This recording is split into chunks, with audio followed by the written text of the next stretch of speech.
क्या होगा अगर पूरी मानव जाति सदियों से एक ऐसे सत्य से अनजान रही हो जो ना तो धर्म की किताबों में है और ना ही विज्ञान की प्रयोगशालाओं में।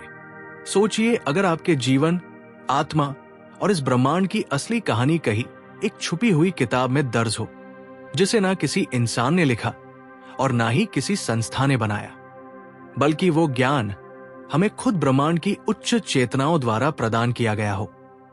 उस रहस्यमयी ग्रंथ का नाम है यूरेंशिया बुक। ये केवल एक किताब नहीं, बल्कि एक दिव्य रहस्य उद्घाटन है जो हमारे अस्तित्व की गहराइयों को उजागर करता है। ये एक ऐसा कॉस्मिक मानचित्र है जो हमें हमारे आत्मिक स्रोत और ब्रह्मांड में हमारी भूमिका को समझने में मदद करता है। ये किताब सवाल नहीं उठाती, ये उत्तर देती है, उन सवालों के जो इंसान सदियों से खुद से पूछता आ रहा है। मैं कौन हूं? मुझे क्यों जन्म मिला? मेरा अंतिम गंतव्य क्या है? यूरेंशिया बुक के अनुसार जीवन केवल जन्म और मृत्यु के बीच की यात्रा नहीं है, बल्कि आत्मा का विकास है। ये पुस्तक कहती है कि आपके अंदर एक ईश्वरीय चिंगारी है, एक सोचने वाला समायोजक, थॉट एडजस्टर, जो हर पल आपको ऊपर उठने, जागरूक होने और सच्चाई को पहचानने के लिए प्रेरित करता है। लेकिन इस किताब को लेकर दुनिया में दो धारणाएं हैं। कुछ लोग इसे एक सच्चा दिव्य प्रकाशन मानते हैं और कुछ इसे एक चालाक धोखा या न्यू एज भ्रम कहते हैं जो 20वीं सदी में गढ़ा गया। लेकिन एक सवाल सभी के मन में उठता है, अगर ये किताब झूठ है तो इसमें इतने गहरे वैज्ञानिक और आध्यात्मिक तथ्यों की भविष्यवाणी कैसे की गई? और अगर ये सच है तो फिर इसे हमसे छुपाया क्यों गया? इस वीडियो में हम यही जानने की कोशिश करेंगे। यूरेंशिया बुक क्या है, इसका इतिहास क्या है, ये कैसे सामने आई, और क्या इसमें ऐसे रहस्य छिपे हैं जो धर्म की पारंपरिक परिभाषा को बदल सकते हैं?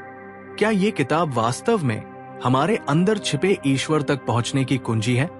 हर अगले भाग में हम उन प्रश्नों के उत्तर तलाशेंगे जिनके जवाब शायद सदियों से छिपे हुए हैं, और शायद आपके जीवन की सबसे बड़ी पहेली के जवाब ही इनमें मिले। अब सवाल उठता है, आखिर ये यूरेंशिया बुक है क्या? इसकी शुरुआत कैसे हुई? क्या सच में कोई किताब इतनी गहराई से ब्रह्मांड, आत्मा और ईश्वर की बात कर सकती है जो किसी इंसान की समझ से परे हो? सन 1925 में अमेरिका के शिकागो शहर में एक मनोचिकित्सक के पास एक अनोखा मरीज आया। वो मरीज सामान्य नहीं था। उसकी नींद में वो ऐसे शब्द बोलता था जो उसकी अपनी भाषा और समझ से बहुत आगे के थे। धीरे धीरे एक टीम बनाई गई जिसने इन रहस्यमय संदेशों को दर्ज करना शुरू किया, और लगभग 30 वर्षों तक ये संदेश एकत्र किए गए। अंततः 1955 में इन्हें एक पुस्तक के रूप में प्रकाशित किया गया। इस किताब को नाम दिया गया द यूरेंशिया बुक। इस पुस्तक का दावा है कि इसे इंसानों ने नहीं लिखा, बल्कि ब्रह्मांडीय प्राणियों ने हमें दिया है। ये एक दिव्य रहस्य उद्घाटन है जो बताता है कि हमारा ब्रह्मांड कैसे बना, इसमें कौन कौन सी चेतनाएं काम कर रही हैं, और इसमें हमारा स्थान क्या है। यूरेंशिया बुक को 4 भागों में विभाजित किया गया है। पहला भाग ब्रह्मांड के केंद्र और सुपर संसारों के बारे में है। दूसरा भाग हमारे स्थानीय ब्रह्मांड की रचना और प्रशासन की गाथा कहता है। तीसरा भाग धरती यानी यूरेंशिया का आध्यात्मिक और भौगोलिक इतिहास प्रस्तुत करता है। और चौथा भाग, जो सबसे रोमांचक है, यीशु के वास्तविक जीवन और उनकी दिव्य शिक्षाओं के बारे में है। इन शिक्षाओं का बहुत बड़ा हिस्सा पारंपरिक धर्म ग्रंथों में कभी दर्ज नहीं किया गया था। कुछ लोग मानते हैं कि इस किताब की बातें भविष्य की वैज्ञानिक खोजों से मेल खाती हैं, जैसे ब्रह्मांड की संरचना, ऊर्जा के स्तर और चेतना की परतें। वहीं कुछ लोग इसे सृजनात्मक कल्पना या एक न्यू एज फिक्शन मानते हैं। लेकिन सवाल अब भी वही है, अगर ये किताब झूठ है तो इसके तथ्यों में इतनी गहराई और भविष्य की जानकारी कैसे हो सकती है?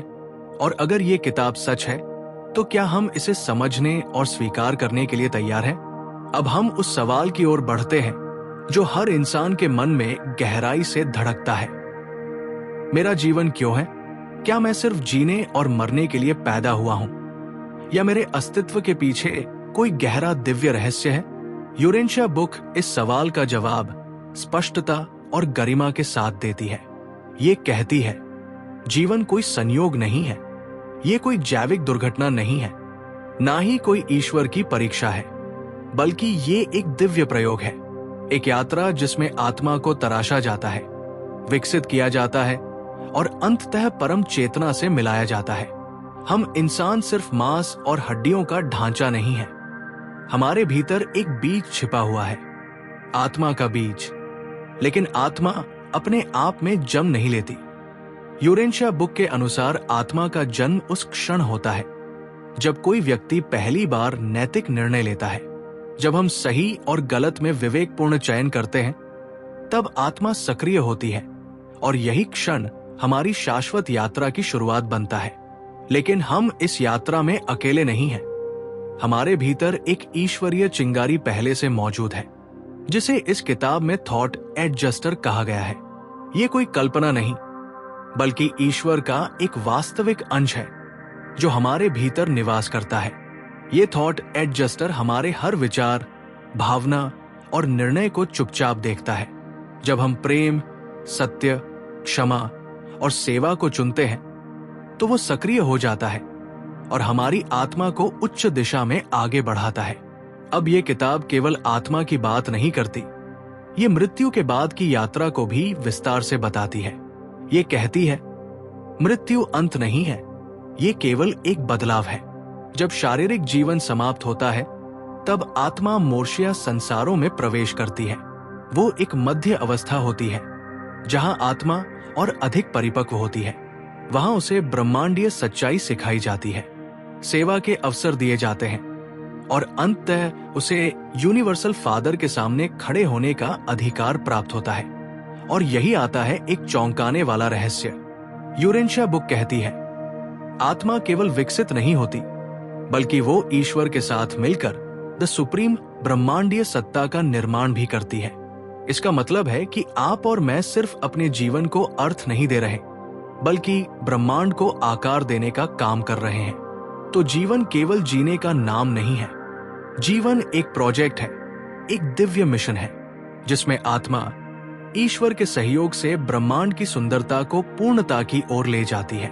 आप महत्वहीन नहीं हैं, आप एक देवदूत की तरह इस ब्रह्मांड में भेजे गए हैं, ताकि आप सीखें, प्रेम करें और आगे बढ़े। जब अगली बार आप खुद से पूछें, मैं क्यों हूं, तो उत्तर मिलेगा, क्योंकि आप जरूरी हैं, क्योंकि आपके बिना ये ब्रह्मांड अधूरा है। यही है यूरेंशिया बुक का सच्चा संदेश। ये किताब केवल ज्ञान नहीं देती, ये जीवन की सबसे बड़ी गुत्थियों को सरलता से खोलती है। अब जब हमने ये समझा कि जीवन केवल अस्तित्व नहीं, बल्कि आत्मा की दिव्य यात्रा है, और ये यात्रा हमें थॉट एडजस्टर की मदद से परमपिता तक ले जाती है, तो अगला स्वाभाविक प्रश्न ये उठता है, इस ब्रह्मांडीय योजना में मानवता की भूमिका क्या है? क्या हम केवल एक छोटे से ग्रह पर जीवित प्राणी हैं, या कुछ और? यूरेंशिया बुक इस प्रश्न का उत्तर एक अद्भुत रहस्य उद्घाटन के रूप में देती है। ये कहती है कि पृथ्वी, जिसे इस किताब में उरांटिया कहा गया है, ब्रह्मांड के असंख्य विकसित हो रहे ग्रहों में से एक है, और हम मानव प्राणी सिर्फ जानवरों से उन्नत प्रजाति नहीं है, बल्कि हम ब्रह्मांडीय बच्चों की तरह हैं, आत्मिक शिशु है। हमें धीरे धीरे चेतना, नैतिकता और दिव्यता की ओर बढ़ना है। लेकिन यहाँ एक और गहरा रहस्य छिपा है। यूरेंशिया बुक बताती है कि धरती यानी यूरेंशिया एक क्वारंटाइन प्लेनेट है। मतलब ये ग्रह किसी समय पर ब्रह्मांड की अन्य प्रणालियों से कट गया था। इसका कारण था एक दिव्य विद्रोह। ये विद्रोह एक उच्च ब्रह्मांडीय अधिकारी लुसिफर द्वारा शुरू किया गया था। उसने परमपिता की योजना को नकार दिया और ब्रह्मांड में एक स्वतंत्र और स्वेच्छाचारी व्यवस्था स्थापित करने की कोशिश की। इस विद्रोह में पृथ्वी भी खिंच लाई गई और तब से ये ग्रह आध्यात्मिक रूप से अलग थलग हो गया। यही कारण है कि आज भी हमें अपने भीतर एक अधूरापन, एक अलगाव का एहसास होता है, मानो हम कहीं खो गए हों या अपने असली घर से बिछड़ गए हों। लेकिन इसी में छिपा है एक सुंदर सत्य। मानवता को छोड़ा नहीं गया है, बल्कि हमें एक नई चेतना के साथ विकसित होने का अवसर दिया गया है। यूरेंशिया बुक कहती है कि हमारा काम केवल खुद को सुधारना नहीं है, हमारे आत्मिक विकास का प्रभाव पूरे ब्रह्मांड पर पड़ता है। जब एक मानव प्रेम करता है, सच्चाई को चुनता है, सेवा करता है, तो उसका असर केवल उसके जीवन पर नहीं बल्कि ब्रह्मांड की चेतना पर भी पड़ता है। यह विचार अपने आप में बहुत ही गहरा है कि एक व्यक्ति का नैतिक विकास पूरे ब्रह्मांड की ऊर्जा में योगदान देता है। अब सोचिए, आपकी हर सोच, हर भावना, हर कर्म इस विशाल ब्रह्मांड में एक तरंग की तरह फैलता है। आप केवल दर्शक नहीं हैं, बल्कि इस ब्रह्मांड के सह निर्माता है। इसीलिए मानवता की भूमिका केवल जीवित रहने की नहीं, बल्कि एक चेतन ईश्वरीय लक्ष्य को पूरा करने की है। यही है यूरेंशिया बुक का रहस्यात्मक और प्रेरक संदेश। हम छोटे नहीं हैं, हम खोए हुए नहीं हैं, हम ब्रह्मांडीय उत्तरदायित्व के साथ जन्मे हैं और उसी ओर बढ़ने को बुलाए गए हैं। जब हम समझते हैं कि हम ब्रह्मांडीय योजना का हिस्सा हैं और हमारी आत्मा एक दिव्य लक्ष्य की ओर बढ़ रही है, तब एक सवाल दिल को चीरता है, अगर ये सब इतना दिव्य है तो हमारी दुनिया में इतना दुख क्यों है? इतनी अराजकता, युद्ध, अन्याय और मानसिक पीड़ा क्यों? क्या एक दयालु ईश्वर ऐसा संसार बना सकता है? यूरेंशिया बुक इस सबसे जटिल प्रश्न का उत्तर बहुत गहराई से देती है। ये कहती है, पीड़ा ईश्वर की बनाई हुई चीज नहीं है, ये हमारे पास दी गई सबसे मूल्यवान शक्ति यानी स्वतंत्र इच्छा का परिणाम है। मनुष्य को एक अनमोल तोहफा दिया गया है, अपनी राह चुनने की आजादी। लेकिन जब ये आजादी स्वार्थ, घृणा और अज्ञान के साथ मिलती है, तब वही बन जाती है दुख का कारण। पृथ्वी पर जो अराजकता है, उसका एक बड़ा कारण वही लुसिफर विद्रोह है जिसका हमने पहले उल्लेख किया। जब पृथ्वी उस विद्रोह में खिंच गई, तब इसे ब्रह्मांड की आध्यात्मिक प्रणालियों से काट दिया गया। इससे मानवता को सीधा दिव्य मार्गदर्शन मिलना बंद हो गया। यहीं से शुरू हुआ आत्मिक संघर्ष, भीतर की शांति को खोजने की जंग। लेकिन यूरेंशिया बुक कहती है, यह संघर्ष व्यर्थ नहीं है। पीड़ा केवल एक श्राप नहीं है, वो एक शिक्षक है। हर दुखद अनुभव, हर टूटन आत्मा को भीतर से मजबूत बनाती है। जैसे लोहा आग में तपकर तलवार बनता है, वैसे ही आत्मा पीड़ा से तपकर उज्ज्वल बनती है। अगर हम पीड़ा को ईश्वर से दूरी माने तो हम टूट जाते हैं, लेकिन अगर हम उसे ईश्वर के और करीब लाने का माध्यम माने तो वही पीड़ा हमें परम ज्ञान तक पहुंचा देती है। और यहां एक और गहराई छुपी है। यूरेंशिया बुक कहती है, हमारा ब्रह्मांड पूरी तरह विकसित नहीं है, ये खुद भी सीख रहा है, बढ़ रहा है और हर आत्मा का अनुभव इसमें जुड़ता है। इस विकास के दौरान गलतियां होंगी, संघर्ष आएंगे, लेकिन यही सब मिलकर उस दिव्य संपूर्णता की ओर ले जाते हैं। तो जब आप किसी कठिन परिस्थिति में हो, जब दुख असहनीय लगे, तब याद रखिए आप अकेले नहीं हैं। आपके भीतर एक थॉट एडजस्टर है, एक दिव्य चेतना जो हर दर्द में आपके साथ है। और उस पीड़ा के पार है एक नया स्तर, और वहां पहुंचने के लिए आपको बस चलते रहना है, सच्चाई की ओर, प्रेम की ओर। पीड़ा हमें तोड़ती नहीं है, वो हमें फिर से गढ़ती है। और यही है उसका दिव्य रहस्य, आत्मा का परिष्कार और ब्रह्मांड की भागीदारी। यूरेंशिया बुक कहती है कि आत्मिक विकास कोई संयोग नहीं है, बल्कि एक सचेत प्रयास है। यह रहस्यमय साधना या किसी संस्था से जुड़ने का नाम नहीं, बल्कि आपके अपने भीतर के सत्य से जुड़ने की प्रक्रिया है। और ये यात्रा शुरू होती है मौन से, उस मौन से जो केवल ध्वनि की अनुपस्थिति नहीं, बल्कि आत्मा की जागरूकता है। इस मौन में आत्मा और थॉट एडजस्टर के बीच संवाद होता है। जब आप हर दिन कुछ पल मौन में बैठते हैं, बिना किसी विशेष मंत्र या पूजा के, सिर्फ उस भीतर की आवाज को सुनने के लिए, तब धीरे धीरे आप उस दिव्य चिंगारी से जुड़ने लगते हैं जो हर इंसान के भीतर है और जो हर क्षण आपके विकास में लगी है। थॉट एडजस्टर कोई बाहरी गुरु नहीं है, वो ईश्वर का अंश है, एक चेतना जो आपको परमपिता की ओर खींचती है। जब आप प्रेम को चुनते हैं, क्षमा करते हैं, ईमानदारी से जीवन जीते हैं, तो यही एडजस्टर आपकी आत्मा को ऊपर उठाना शुरू करता है। लेकिन ये यात्रा केवल व्यक्तिगत नहीं होती। जब आप भीतर से बदलते हैं तो आपके चारों ओर की ऊर्जा भी बदलने लगती है। आपका व्यवहार, दृष्टिकोण और उपस्थिति दूसरों के लिए एक प्रेरणा बन जाती है।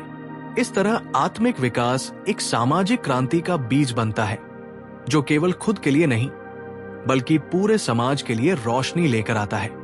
लेकिन ये मार्ग आसान नहीं है। ये प्रतिदिन सच्चाई को चुनने की चुनौती है। ऐसे समय में जब चारों ओर स्वार्थ, भ्रम और भय फैला हो, यही संघर्ष आत्मा को परिपक्व बनाता है। यूरेंशिया बुक भौतिकवाद को चुनौती देती है।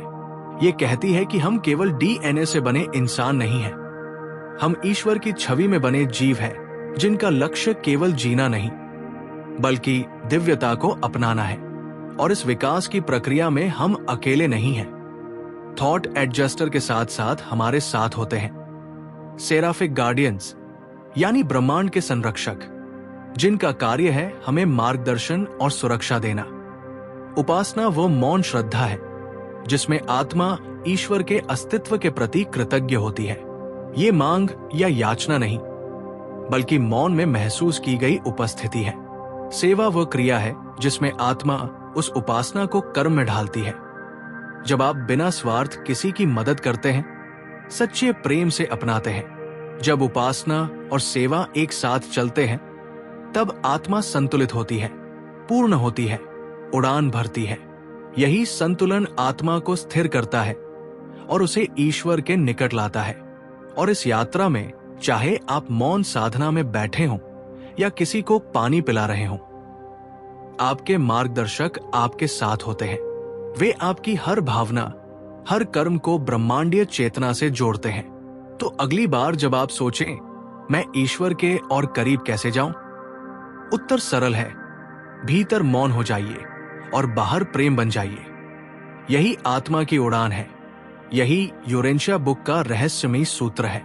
तो फिर ये प्रश्न उठता है, अगर मार्ग इतना सुंदर और सरल है तो हम आत्मिक रूप से आगे क्यों नहीं बढ़ पाते? कौन सी बाधाएं हैं जो हमें बार बार नीचे खींच लेती हैं? यूरेंशिया बुक कहती है, हमारी सबसे बड़ी बाधाएं हमारे भीतर हैं और सबसे प्रमुख है हमारा अहम, हमारा ईगो।